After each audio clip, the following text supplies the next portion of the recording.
Hello, I am at the Ive, which is on Church Street. This is a unique venue for showing exhibitions. It's also a really good cafe. It does unique cakes and food, and the staff are lovely. And I'm here to meet Matthew, whose exhibition is on the wall, and is going down today. For a new exhibition to go up. Hi Matthew. Hi mate, how you doing? Yeah, I'm alright. So this is the second time we've done this today, due to technical errors. Take two. I can't remember where we ended really, so let's just start with, where did you start with art? Well, let's start doing art. I started about 2 years ago now, 2.5 years ago. I was in hospital and they suggested that to go to this art therapy session, and I was so desperate to get well, I said yes, and I went there, and it completely changed me. It gave me this sort of therapeutic benefits from it. I just found it very meditative and done me loads of good. I was just focusing on this art that I was doing at the time in the hospital, and it really helped me, sort of aided my recovery, I suppose. And from that you've become like really renowned around Blackpool. You are, I would say, one of the emerging talents in this place. How do you feel about that? First of all, I'd ask you what you were smoking. Yeah, I'm not smoking, no drugs taken in the course of this interview. Yeah.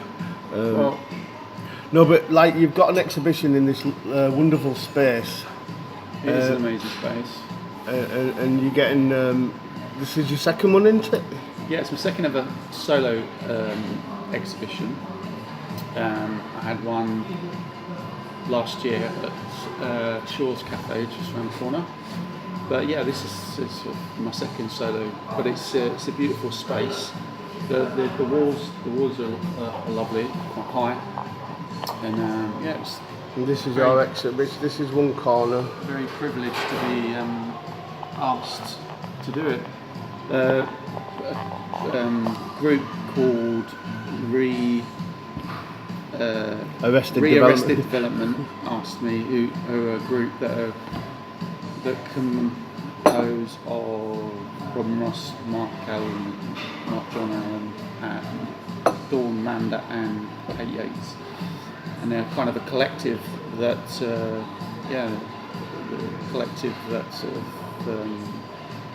that puts on different stuff at different places. So. Yeah.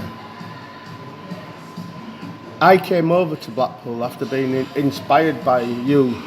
I was, as you know, we were friends on Facebook before, weren't we? I was questioning how you did your rabbit painting. Oh, yeah.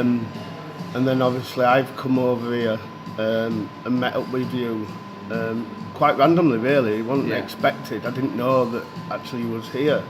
And you have introduced me into so many bits of your life, which has really helped me. I'm going to say progress my art, but I haven't really done much art since I've been here, because I'm so blown away by this scene that I've started to document it, which is sort of taking over my art at the moment. Yeah. But I'm getting so inspired by all that I'm seeing, and I'm loving it. So what do you think to the scene in Blackpool? It's amazing, yeah. I mean, a couple of years ago I moved to Blackpool, and I wanted to find artists in the local area. I wanted to find the kind of scene, and I couldn't find anything because I didn't know where to look and stuff like that. And then I met out with Dawn and Kate Yates and Dawn Manda, and they kind of took me underneath their wing and showed me what was going on artistically in the area, and it was just amazing. Just blew up, and I found exactly what I was looking for with different sort of groups and people meeting up, and there is definitely something. It feels like something going on there. It feels like there's a sort of a scene or a movement, something's happening, and it's it's got. I mean, you just walk around any sort of corner in Blackpool, and there's huge sort of big pieces of art on the walls, and lots of street art, photographers sort of walking around, and it's really healthy, and it does. I keep banging on about it, but it does feel like there's sort of something going on there, and there's places like the Hive that help artists in the local area put on exhibitions, and that adds to it all, because it's sort of it's businesses helping artists in the area, and sort of putting a hand out to I'm very grateful and very very pleased to be asked to do something here. It's a beautiful space, and the walls are amazing height, and you said earlier that you started art in the hospital, but your background's in art as well, isn't it? A different... Well, yeah, no, I've always been creative. I've been creative since I was an early age, really. But I was more into sort of acting and music. I was a musician and actor sort of before then. But I always thought that I didn't want to even attempt art, because I never thought I could sort of draw something exactly like what it is, kind of thing. Yeah. Well, art's very perceptive, isn't it? And I mean, I can't go anywhere in Blackpool and not spot your work, because you've got a really unique style. When we left here earlier after recording first take one, we went into a tattoo shop, one of your friends, and straight away I spotted your piece on the wall, didn't I? So that's what makes an artist a unique style, doesn't it? It's not always the application of being able to draw something perfect.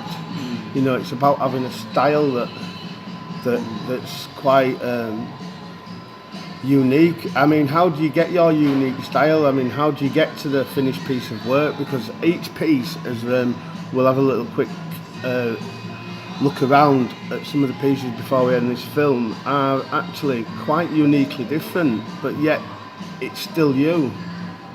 Yeah, I mean, I feel like I don't have much to do with it. Stop banging the table. Oh, sorry.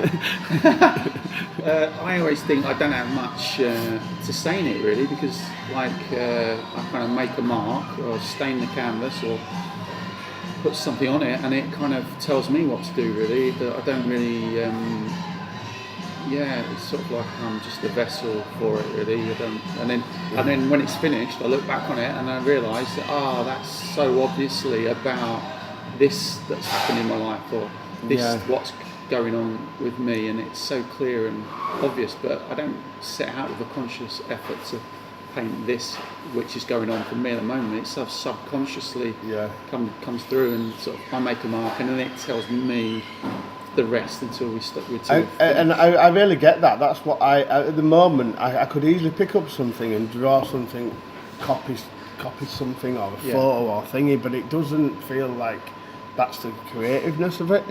I have to more or less just freely paint, not really know where I'm going. And I mean, I know you go to college now, and you're learning techniques there. And actually, when I did some studying around art, I was told certain ways to paint, like right-handed, so to start from the top left to right. But I can't seem to paint like that. It's not creative, because I don't have a finished product in my head when I start. Yeah. No, I get that. Yeah, I never know what I'm going to do until it's happening, kind of thing. You described some of it as almost schizophrenic earlier, which was really a funny line. But I think it was more. I was more sort of trying to explain the process of it. It tells me almost like a separate entity. It gives me voices in the head of saying, right, this is more interesting. This part, concentrate on here, and this mark has been made this way, so this obviously goes here. So that's the sort of schizophrenic part of it. But let's have a look at some of your art. Let's have a walk down. Some of these pieces, you could think that you're schizophrenic from painting it. This is a really good one. That when you look at it from afar, you're not sure what it actually is, but when you get up close, there's like people within it. Yeah, that one was sort of basically on about the old sort of freak shows of the the circus days where you go into the tent and sort of look at the bearded lady and how things have changed and sort of darker side to that, and together with the sort of drip technique, I suppose. So these are here. We're taking them down today because there's another artist coming in, allegedly. And some of these pieces look like they're still for sale. So where would You can find me on Instagram. I've got a Facebook page at Matthew Jones Art, so you can contact me there. And, yeah. Let's have a walk around and look at these. You've got one there that says you're a secret millionaire. Can you lend me a tenner?